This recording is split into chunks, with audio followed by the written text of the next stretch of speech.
বাংলাদেশের এখন এক হুজুর আছেন, উনাকে হুজুর বলতেও কষ্ট লাগে, কারণ স্টেজে উঠে এই বাবার জিকির ওই বাবার জিকির, এমন হুজুর আছে না নাই? এখন এই হুজুর ভেজাল লাগিয়ে দিয়েছে, দুই ভাগ হয়ে গিয়েছে।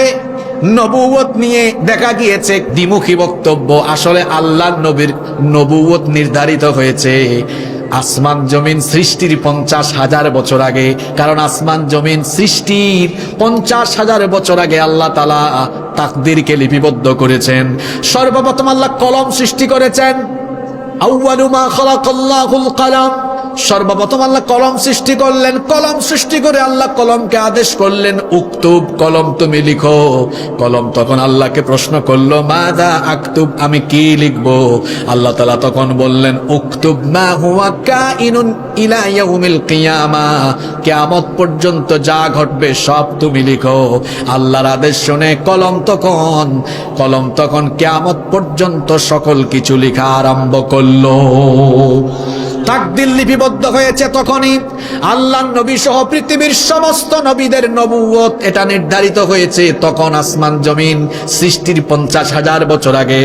সকল নবী রাসূলের নবুয়ত নির্ধারিত হয়েছে, ফিক্সড হয়েছে। কিন্তু নবুয়তের দাওয়াত নবীজি আরম্ভ করেছেন 40 বছর থেকে। 40 বছরের আগে নবীজি কোনোদিনও কাউকে ঈমানের দাওয়াত দেন নাই। তাহলে আমরা বাড়াবাড়ি না করে এভাবে বলতে পারি, নবীজির নবুয়ত নির্ধারিত হয়েছে আসমান জমিন সৃষ্টির 50,000 বছর আগে, আর দাওয়াত নবীজি আরম্ভ করেছেন 40 বছর পরে। আর কোনো ভেজাল আছে কোথায়? জোরে বলেন, ভেজাল আছে? কোনো ভেজাল নাই। নবীজি আমাদের কাছে অনুসরণীয়, অনুকরণীয়। আল্লাহর নবীকে নিয়ে আমরা কোনো বাড়াবাড়ি করতে চাই? বলছিলাম সূরা কাহাফের কথা, এটা নাজিল হয়েছে মাক্কি জিন্দেগির মাঝামাঝি সময়ে। অবস্থা তখন খুবই কঠিন। আল্লাহর নবী কাফিরদের চোখের সামনে বড় হয়েছেন। কাফিরদের চোখের সামনে তার শিশুকাল গেল, কৈশোরকাল, যৌবনকাল পেরিয়ে 40 বছর যখন হলো, নবীজি তখন এবার তাদেরকে দাওয়াত দিলেন। তখনই তাদের মাথা খারাপ হয়ে গেল। তারা বলল, তোমার মতো এতিম ছেলে, তোমার মতো এতিম মানুষ, তোমার মতো দরিদ্র ব্যক্তি হঠাৎ করে নবী হয় কেমনে? তুমি তো আমাদের চোখের সামনে বড় হয়েছো, গরিব ঘরের সন্তান, তুমি এতিম, তোমার মতো এতিম মানুষ কেমনে নবী হয়? তারা নবীজির দাওয়াতকে প্রত্যাখ্যান করলো। আল্লাহর নবীকে তারা প্রাথমিক পর্যায়ে গালিগালাজ করলো। আল্লাহর নবীকে 40 বছরের চরিত্র দেখে আল্লাহর নবীকে কাফের মুশরিকরাই আল আমিন উপাধি দিয়েছিল। আল্লাহর নবীর চারিত্রিক মাধুর্যতায় মুগ্ধ হয়ে তাদের ধন সম্পদ, টাকা পয়সা আল্লাহর নবীর কাছে এনে তারা গচ্ছিত রাখতো, আমানত রাখতো। কিন্তু যখনই নবীজি কোরআনের দাওয়াত আরম্ভ করলেন, তখন আল আমিন হয়ে গেলেন পাগল, আল আমিন হয়ে গেলেন জাদুকর, আল আমিন হয়ে গেলেন মিথ্যাবাদী, আল আমিন হয়ে গেলেন গণক। নাউজুবিল্লাহ। বলেন তো কিসের কারণে?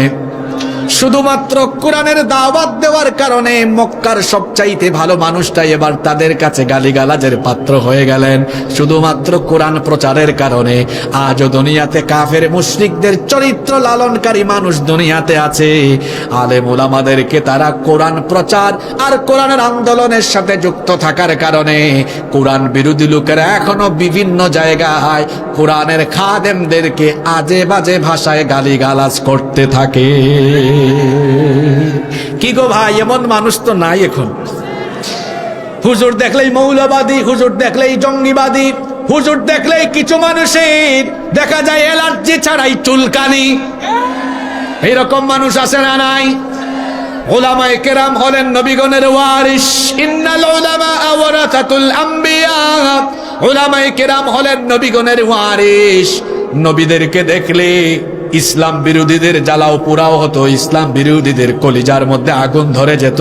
নবীদের ওয়ারিস আলেম উলামাদেরকে দেখলে যাদের জ্বালা পোড়া সৃষ্টি হয়ে যায়, এই লোকগুলোকে যদি কোরআনের ল্যাবরেটরিতে নিয়ে এদের রক্ত পরীক্ষা করা হয়, দেখবেন এদের রক্তের ভেতরে আবু জাহেলের ভাইরাস রয়েছে।